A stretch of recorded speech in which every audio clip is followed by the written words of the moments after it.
Gandhari. 100 sons, the sages say, are 100 blessings. Gandhari's 100 Kaurava sons, however, were more of a curse.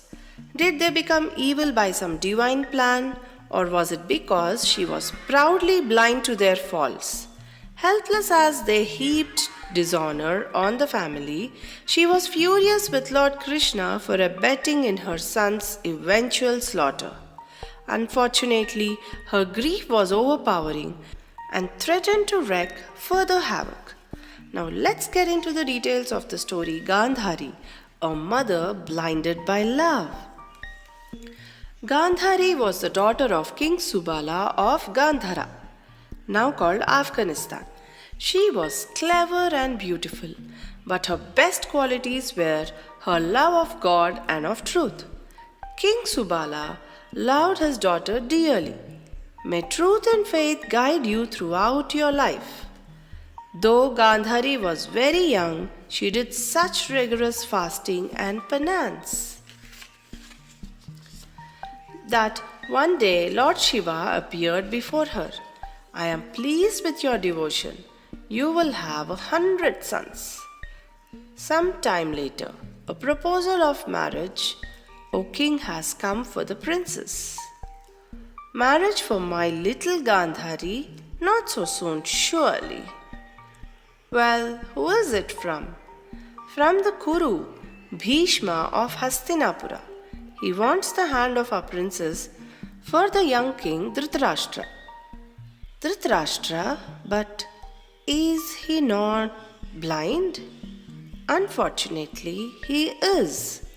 For my Gandhari, a blind husband, is it fair to her to chain her to a man who cannot see? But the house of Kuru is one of the greatest in the land. Dhritarashtra is of noble blood and great fame. It is a good match. And yet, a blind husband.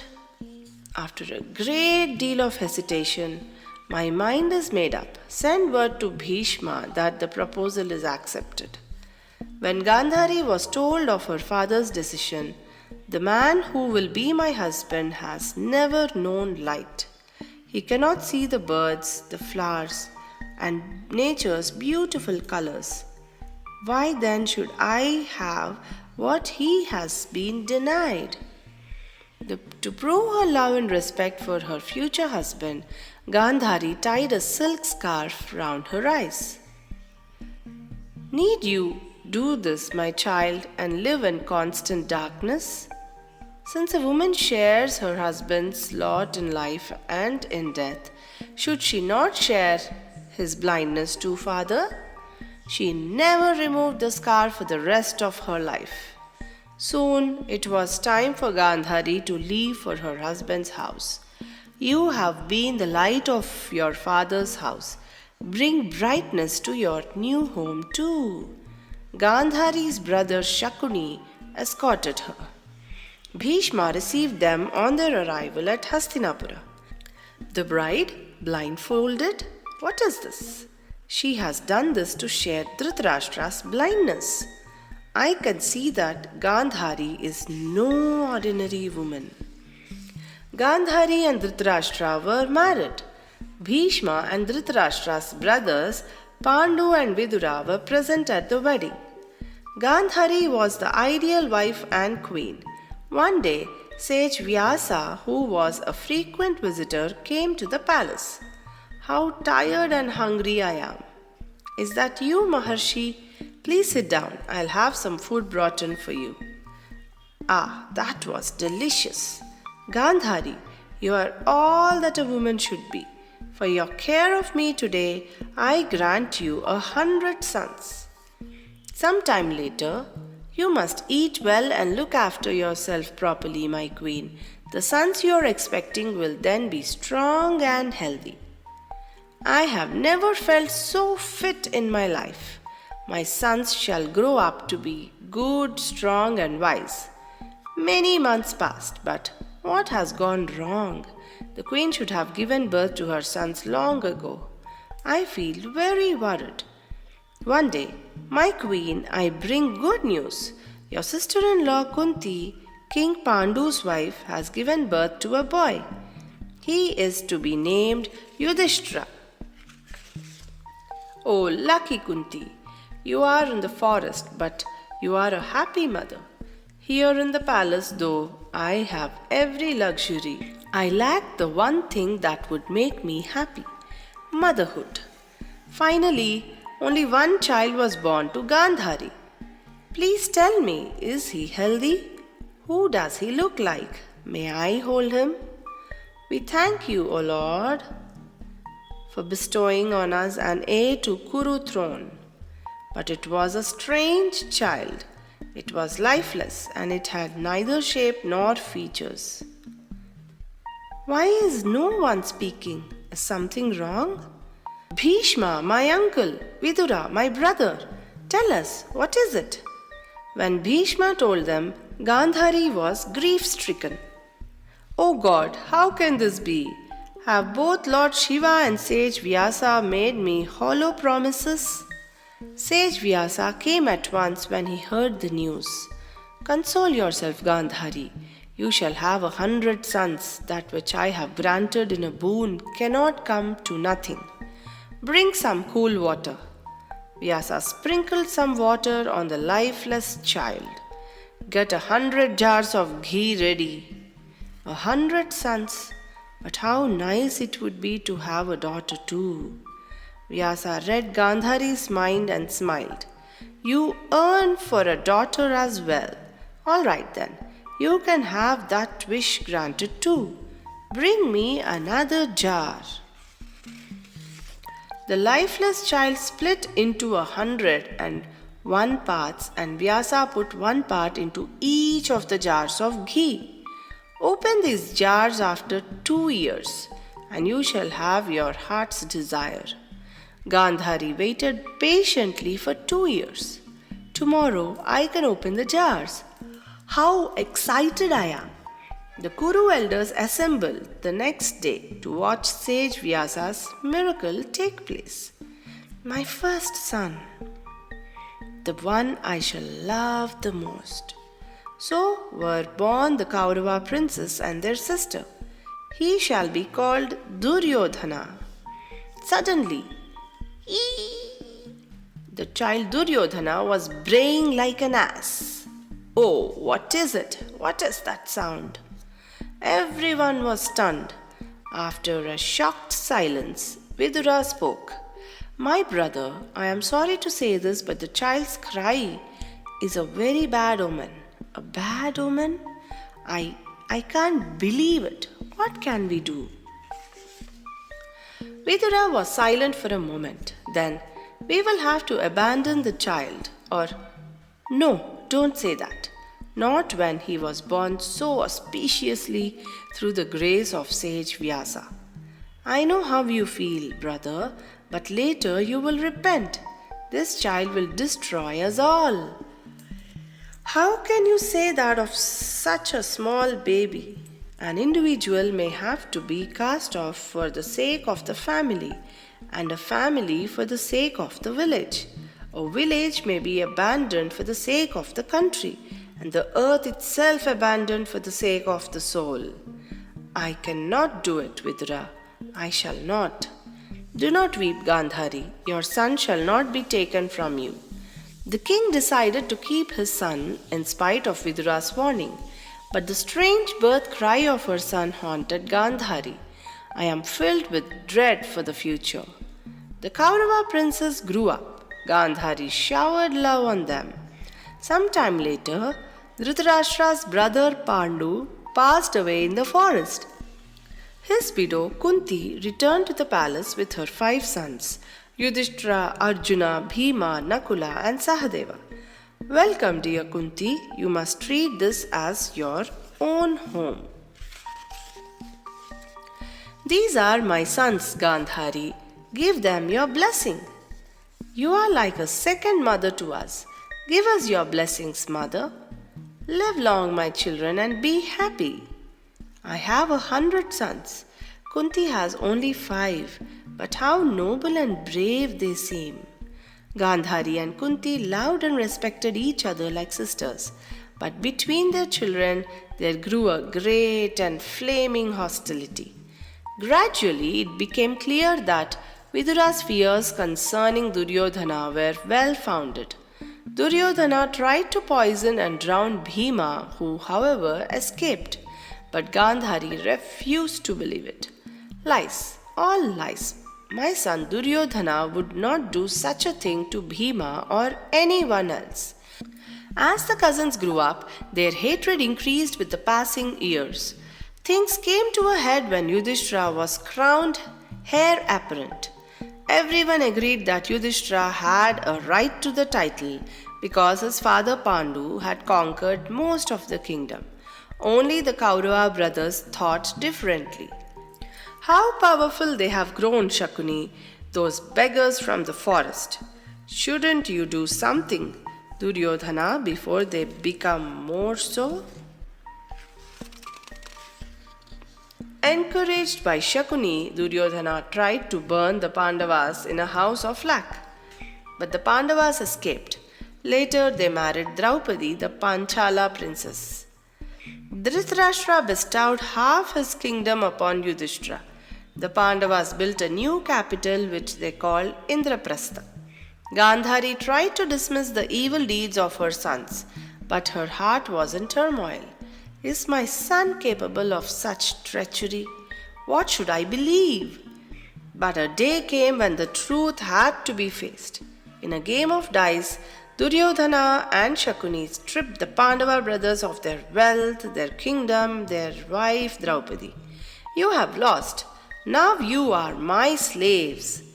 Duryodhana turned to his brother Dushasana. Drag Draupadi into the room. Certainly, brother. Gandhari and all the others present sat rooted to their seats in shocked disbelief. No, no, you can't do this to me. We can do anything we like. My own son dishonoring a chaste wife in public. The elders could do nothing for fear of Duryodhana. Ah, Draupadi, you have 5 husbands, yet not one can help you. The Pandavas turned scarlet with humiliation. Poor Dhritarashtra, you were lord and master before the game. Now what are you master of? At that moment, jackals began to howl and birds of prey cried out. Everyone turned pale. These are warnings of disaster. The elders chanted sacred words to ward off evil. Swasti, swasti. It is a terrible moment when a good woman is forced to admit that her son is wicked. Dear Lord, help me face the bitter truth. It is true. There are none so blind as those who won't see. I have made excuses for my son through the blindness of my love. I see it all too clearly now. My son is evil through and through. She turned to her husband. My lord, give the Pandavas back their kingdom and their liberty, I beg you. You keep out of this, mother. Don't you hear the omens? The wise Vidura had warned us long ago. Our son is growing more violent each day. We must control him before he destroys us all. Dhritarashtra was shaken and afraid, but he heeded Gandhari's cry. Yes, Gandhari, our son needs to be curbed.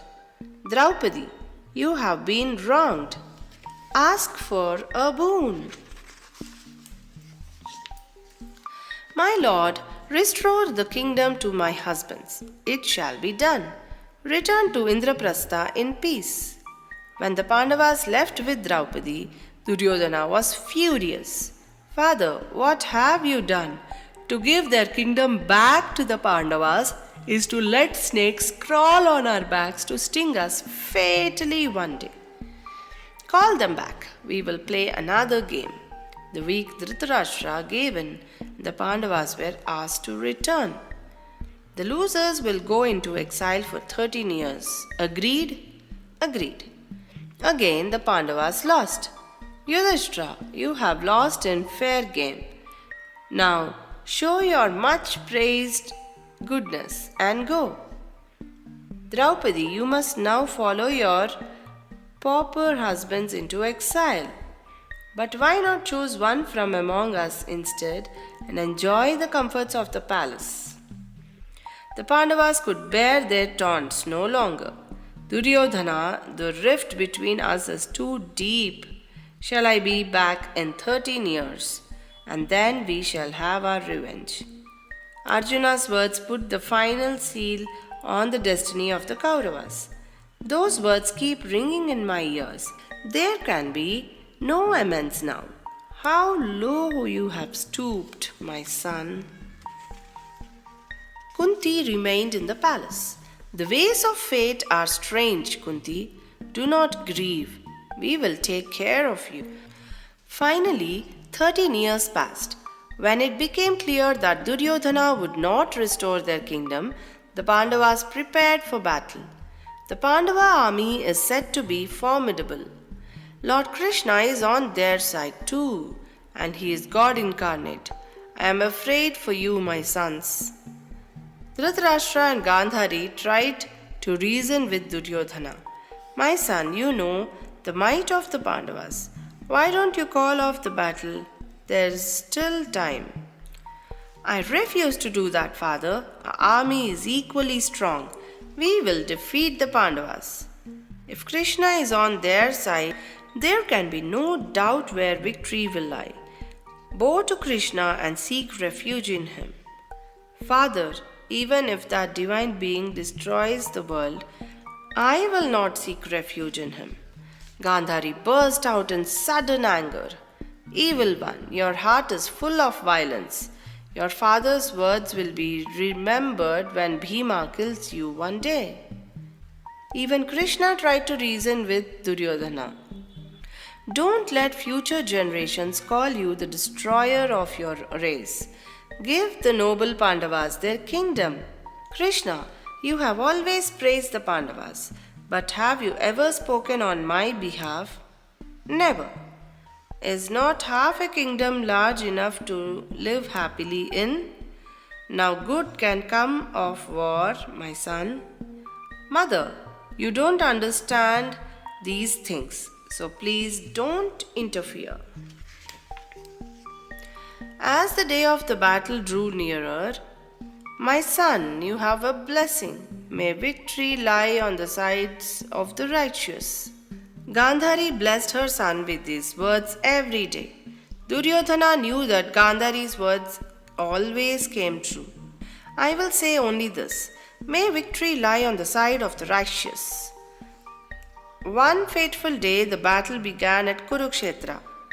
It raged for 13 terrible days. Thousands were killed. The Kauravas met with the heaviest losses. Numb with grief, Dhritarashtra went to Gandhari. My queen of all our army, only 3 have survived. Who are they?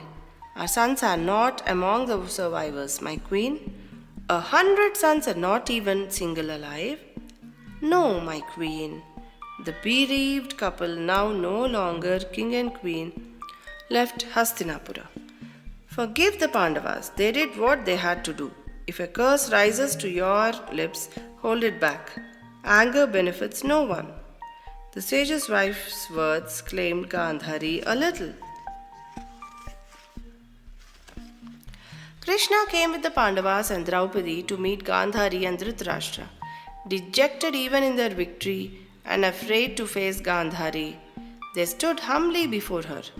The victors, I can see them in spite of my darkness and happiness on your faces.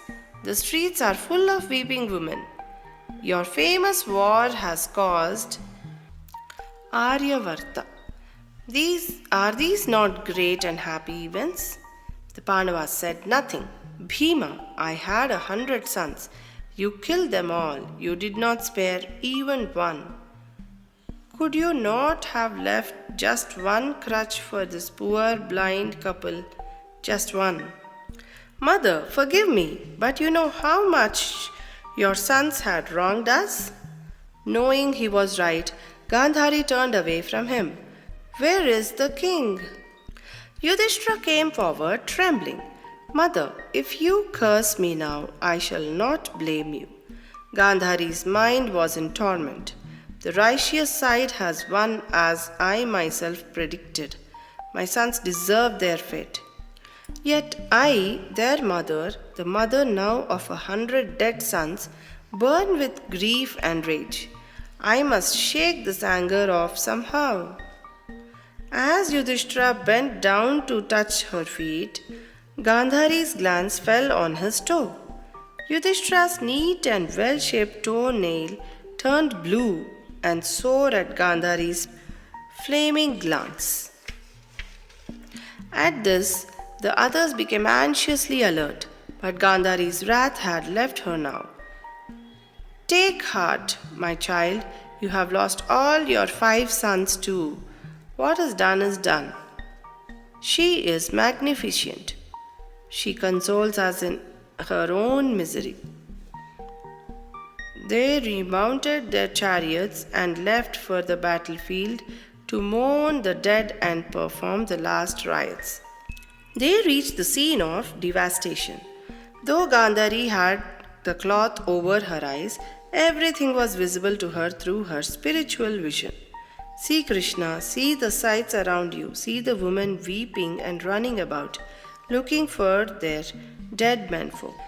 See my daughters-in-law who were once so beautiful, now with hair disarrayed and in widow's clothes. See these heroes, Lord Janardana, who once slept on clean white beds, sleeping now on the hard bare ground. These dead kings who used to hear poets sing their praises now hear the howls of jackals and the shrieks of vultures. O Krishna, these mighty heroes whom beautiful maidens used to fan with soft silk fans are now fanned by the rough wings of birds of prey. The lamenting Gandhari stopped before a fallen body and knew it to be Duryodhana's. Oh, my son, alas! And I, an old woman, am still alive, while you, so young and strong, you are cold and lifeless. Krishna, why are you so silent? Doesn't the sight of my 100 slaughtered sons move you at all? Gandhari, you tried to stop your son, but he did not heed you. And you, Krishna, you who are the Lord of the universe, who can destroy or create worlds with one breath, could you not have averted this destruction? But you did not. You who have the power to make peace did not raise a finger to prevent this bloodshed. It is your indifference that has caused all this. Krishna could say nothing. I have loved you well, but I cannot forgive you for this, Krishna. With all the merit I have earned, I curse you. 36 years from today, may your kinsmen, the Yadavas, be destroyed as our men have been now. May your women folk weep as we weep now. And may you, Krishna, die a wretched death in the forest. You blame me for something that was inevitable. If you had controlled your son, this might not have happened. But I accept your curse, good Gandhari. Gandhari had cursed Lord Krishna himself, but her curse was to come true years later. Now Gandhari, the woman who had sustained the greatest personal loss in the battle of Kurukshetra, staggered towards the river Ganga to perform the last rites for her sons. Stay tuned for more Amar Chitra Katha stories. Please like, share and subscribe for more such videos. Thanks for watching.